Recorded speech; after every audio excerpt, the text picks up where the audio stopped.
Hello everyone, Matthias Key here, coming to you from the year 2024, reading a second letter to the Tribulation with Islamic end-time prophecies of the Mahdi versus the Book of Revelation. We have reached the section titled Main Actors of the End-Time Hadiths. The parallel reference portion of this book will quote many hadiths that reference the end times. It will not be an exhaustive collection. However, you will find representative hadiths that include the meaning of most other hadiths that are similar. Let me introduce you to the main characters that we shall encounter. According to Islam, before the major signs of the end times, the Mahdi will appear. In Arabic, al-Mahdi means the rightly guided one. The vast majority of Muslims believe in his coming, including most serious Sunnis and all religious Shiites. The Mahdi is considered to be the awaited savior of Islam. He is an end-time eschatological figure who will emerge after a period of great turmoil and suffering. He will be a devout Muslim, the leader of Muslims worldwide. He will invade opposing lands, win many wars, and will establish a new world order. Under his rule, there will be a great social transformation. All things will come under divine guidance. He will establish purity of the faith, bring true and uncorrupted guidance to all, and will create a just social order.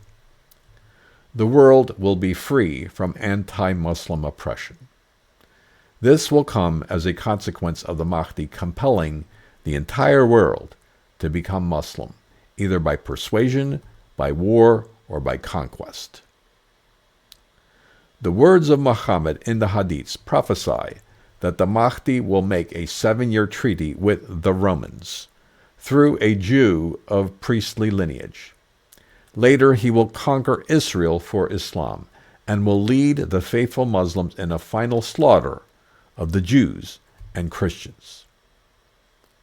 The Mahdi will be loved by all the people of the earth. At the end of the 7 years, he dies. After the Mahdi appears, a great enemy will come to oppose all that he stands for. He will be known as the Dajjal. His full title is Al-Masih ad-Dajjal, or the Messiah, liar and deceiver. He will have miraculous powers. He will be blind in one eye, with the word unbeliever written between his eyes. He will claim to be Jesus Christ and be divine. He will be Jewish, and his followers will be the Jews. Interestingly, the Mahdi and the Dajjal do not appear in the Quran, but only in the Hadiths. This is even though they are the most important end-time figures in Islam. The third main character in the end-time Hadiths is Jesus. But Christians should understand that this Muslim Jesus is drastically different from the Jesus they know from the Bible. Muslims believe that the New Testament books were corrupted in their transmission, and that the versions of them validated by the Church are fatally flawed. They are taught this despite the degree of substantial purity of the New Testament manuscripts discussed in the previous section, when we presented the sacred texts of Judaism, Christianity, and Islam. This is their rationale for putting forth a different Jesus. Jesus, according to Muslims, is one of the great prophets that Allah sent.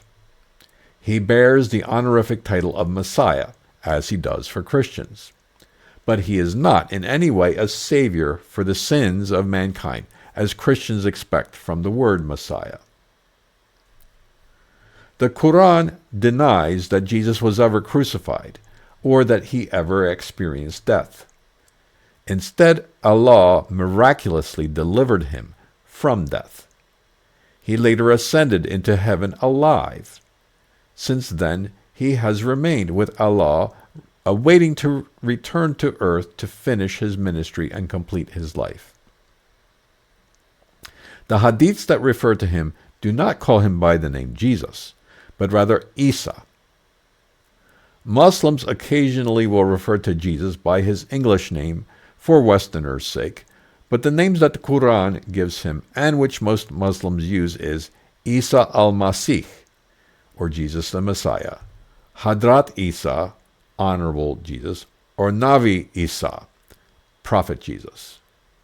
Most Christians call him Jesus Christ, or Jesus the Messiah translated to Greek. Jewish believers in Jesus call him Yeshua HaMashiach, or Jesus the Messiah in Hebrew. To avoid confusion with Messiah Jesus of the Bible, whenever I speak of the Muslim Jesus, I will refer to him by another title they use, Isa ibn Maryam, or Jesus, son of Mary. This title emphasizes their belief that Jesus is just another man and is definitely not the divine Son of God. When Isa ibn Maryam returns, it will not be to restore the nation of Israel to the Jewish people. His mission will not be to save and deliver faithful Christian followers from persecution. Instead, Isa will return as a Muslim. Isa ibn Maryam will descend from heaven to join the army of the Mahdi. He will subordinate himself to the Mahdi and will lead the army in prayer to Allah. He will be the greatest Muslim evangelist ever and will oversee the institution and enforcement of Islamic Sharia law all over the world. He will kill the Dajjal, kill the Jews, and abolish Christianity. Then he will eventually die some decades later. There are also two supernatural actors in end-time hadiths. The main one is Allah, the God of Islam. Allah was revealed to the world by his messenger, Muhammad. Before Muhammad was born, his Arabic tribe, the Quraysh, profited from travelers who came in pilgrimage to their local shrine, the Kaaba, in the city of Mecca.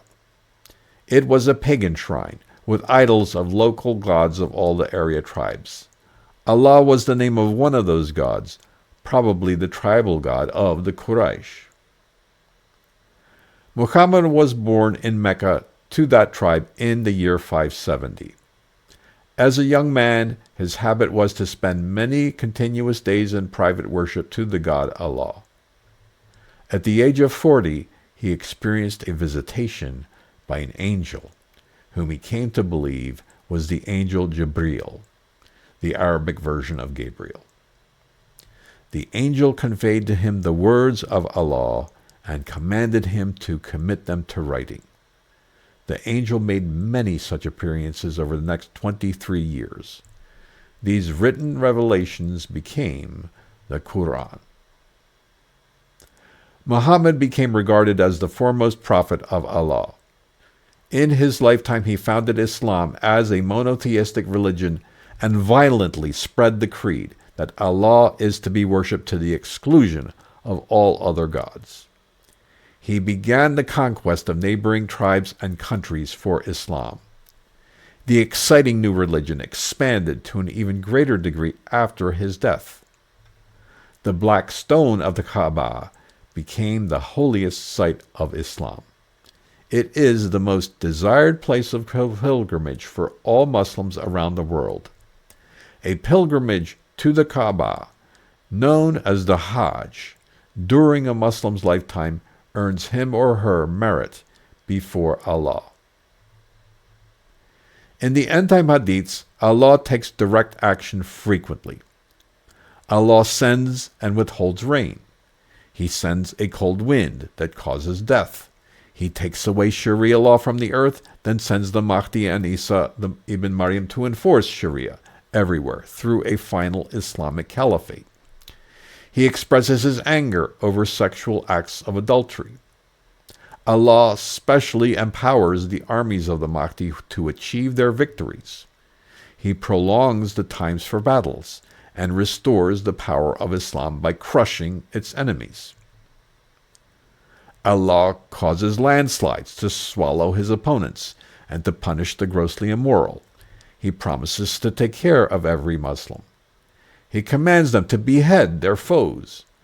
He grants forgiveness of sins for Muslim soldiers in return for their participation in certain military campaigns that he expressly authorizes. He is directly involved in the defeat of the Jews. Finally, he is the one who revealed these future end-time events by way of the angel Jibril to his messenger Muhammad. He arranged for these prophecies of the end times to be transmitted as additional revelation by way of the Hadiths of Muhammad. The second supernatural character is Shaitan, which is Arabic for Satan. In my book, I will be making a distinction between the Islamic Shaitan and the Satan of the Bible. We shall see that the two are different characters. In Surah 38, 71-85, the Quran has the story of Al-Shaitan, or Iblis, the first of the Shaitans.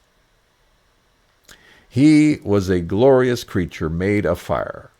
When Iblis saw that the newly created Adam was a mere man made of clay, he refused to bow to him. Therefore Allah banished him and the other devils from heaven to earth. Iblis swore revenge on Adam and his descendants. Quote, "By your glory, Allah, I will certainly mislead them all, except your chosen servants among them." That is Surah 38, 82-83. Allah then promised him to, quote, "surely fill up hell with you and whoever follows you from among them altogether." Surah 38:85. Elsewhere, the Quran speaks of the fulfillment of this promise. See Surah 26, 91-95. However, in the Hadiths that prophesy the time of the Mahdi, Iblis or Shaitan is mentioned sparingly. In the one notable reference, he appears to be the Dajjal's sponsor. The main showdown in the end-time Hadiths will occur between the Dajjal and Isa ibn Maryam.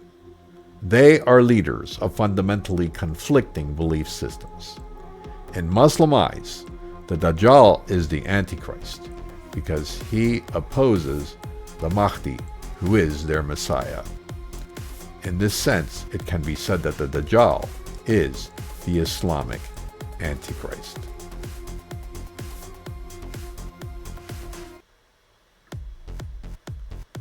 If you have found this video helpful, then please click the like button. I also invite you to subscribe to this channel and click the bell icon to get notifications when I upload new videos. Thank you for watching.